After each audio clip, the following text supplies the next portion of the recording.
it's Jack here, back on Hammer with another dev blog for Koth Card. So anyway, I just want to say thank you guys so much for the last dev blog that I did. You guys showed so much support on there, way more than I actually expected.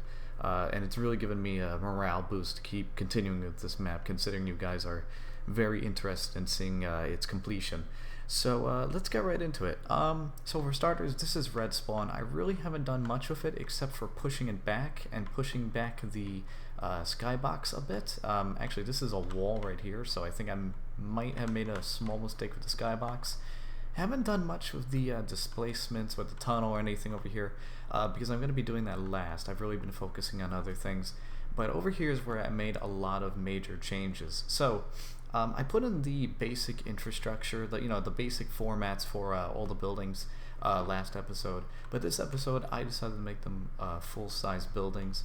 Now there are going to be a couple changes to make to make it TF2 friendly, but I am making it as close to RuneScape as possible.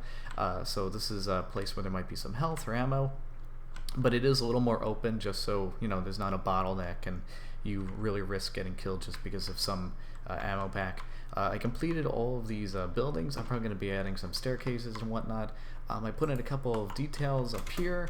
The cool thing about these are slightly different than what they are in the real Alcahard, because you can actually boost off these if you're a demo man or maybe a soldier with the disciplinary action. So it's actually kind of cool. I like these. Maybe I'll show some footage of that later in the video. But I put in as many details as possible. I started working on basic pillars and stuff like that. Nothing too different over here. I'm gonna probably deal with that in the next episode. I finished this building over here. I just had to put in some lighting and fix the displacements a bit. So I'm pretty happy about that. The one thing I am so happy about is I finally completed this archway. Now it might look a little jagged right now because this was a pain in the ass to make, but it's a very unnoticeable detail, but it is something I'm very happy about. And this is how I did it. These are actually some placeholders, but I pretty much had to carve it out by hand using this shape and this template, which I copied as close as possible from that archway, and I carved it into this block over here, which is what this white part over here is. And now this is a pain in the ass because for whatever reason, Hammer is a very dated program and it doesn't like arches at all. It doesn't like things that are curved or spherical, and it's just a pain in the ass to make it, and it usually crashes the program. But I'm very happy I was able to get this shape out of here. It looks very clean, minus that artifact, which will be changed out once I put in textures. But I'm very happy about it. And it is a very unnoticeable thing because people aren't going to be looking up. They're probably going to be jumping through here. But I'm very happy that I was able to clean that up very nicely. I completed, what is this, Zach's scimitars, I think. So, I might have to fix the size of the door just a little bit, but I'm very happy I was able to complete these. I completed this house over here. I might change the size of this just a little bit too, because it does seem a little big when I do go into it. But I did start adding details. I added the second floor to it. I also added a second floor over here, so we'll check that out.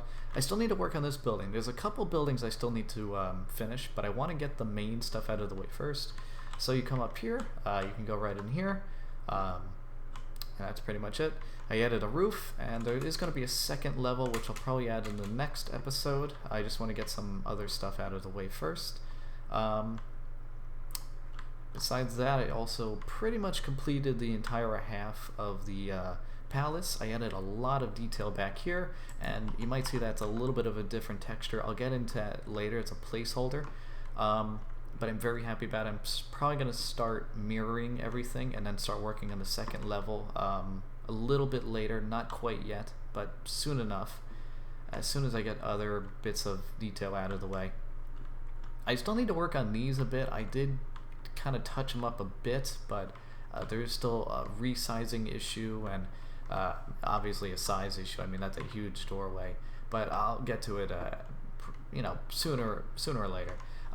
Didn't really do much of this building here. I just kind of left it there. I need to resize the walls a little bit and then start putting some detail in and fill in this gap over here with the stairs, and touch up some detail.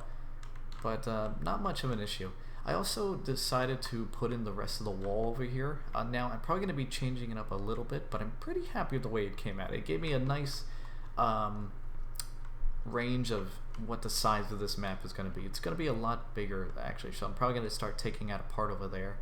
But this is what it looks like so far. Now, I'm not sure what I'm going to be doing over here, probably blocking it off or maybe adding some sort of shortcut. I'm not too sure yet. I really don't want to waste it because, you know, these archways are very nice and I would like to implement them in any way possible. And it would just be a shame to just kind of cut it off here. Haven't done much out here because there's actually some tents, and I'll go over a bit of an issue I have with that later. So over here is blue spawn. Now, I started putting a lot of placeholders in just to see how it would work out.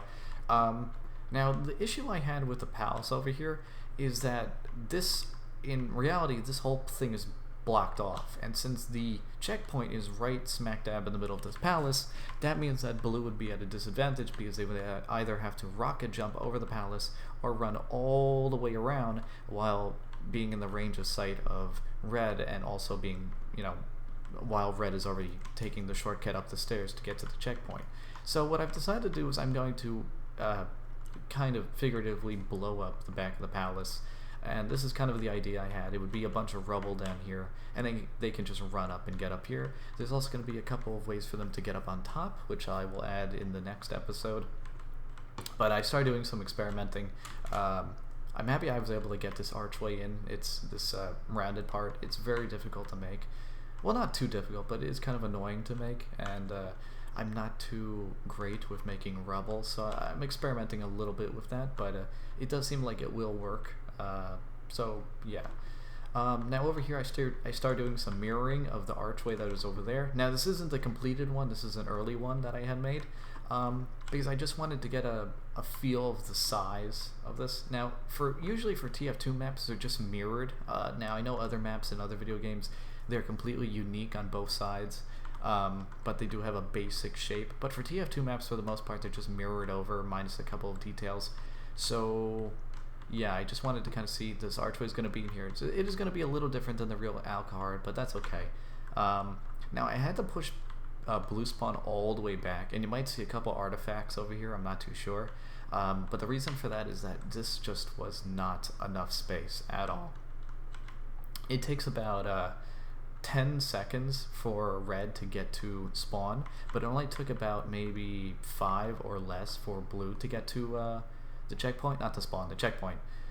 So it definitely had to be pushed back, especially since I'm going to be adding all the buildings that were over here and then put them over here. Now there is like a small bank, not bank, well there's a bank over here, and there's a small sorcerer's building over here which I haven't added in. I'll probably add that in the next episode once I get the rest of the town placed. I don't want to add all those buildings just yet because I want to have everything set up and mirrored first, and then I'll start adding the unique details. But that's pretty much what I've done here. It's a lot of detail, and I'm very happy with the way it's coming out. I have decided that this is going to be capture point or checkpoint. I'm not too sure what you actually call it. I don't quite remember. But pretty much as King of the Hill, you know, there's going to be a single area in the palace, and your goal is to stay on that for could be 60 or 100 seconds. I'm not too sure what I'm going to be doing just yet. But that's pretty much it. It is coming out. I'm pretty happy with it. Oh yeah, also added some details over here so you can actually demo jump into the palace if you wanted to, or just over here. So pretty decent way for some of you demo knights to rack up some damage and help your team out. Because I am trying my best to take all of the classes and all of the playstyles into consideration. So obviously there are a pretty nice amount of sniper nests, a lot of close corner places for scouts and spies. The 2- and 3-story buildings would be nice, especially the one that's going to be up here. I haven't shown that yet. I'll probably show it on screen. But the way it's placed, if blue is able to get into this building on the top, it would be very nice for them to set up a sentry nest. But I'm trying to make it as not so campy as possible because I would like people to get very active in the game mode. So I'm deciding on how exactly to go about doing that. But once I start setting everything up, I'll probably be making a couple of cosmetic changes just to change the flow of gameplay, and I'll put it into alpha or beta mode so you guys can check it out. But that's pretty much it for the episode. If you guys have any ideas, please let me know. And please let me know what you think about this. I really love all the feedback and support that you guys have been giving me. It definitely means a lot. So that's pretty much it. Thank you guys so much for watching, and I will see you in the next episode. Peace.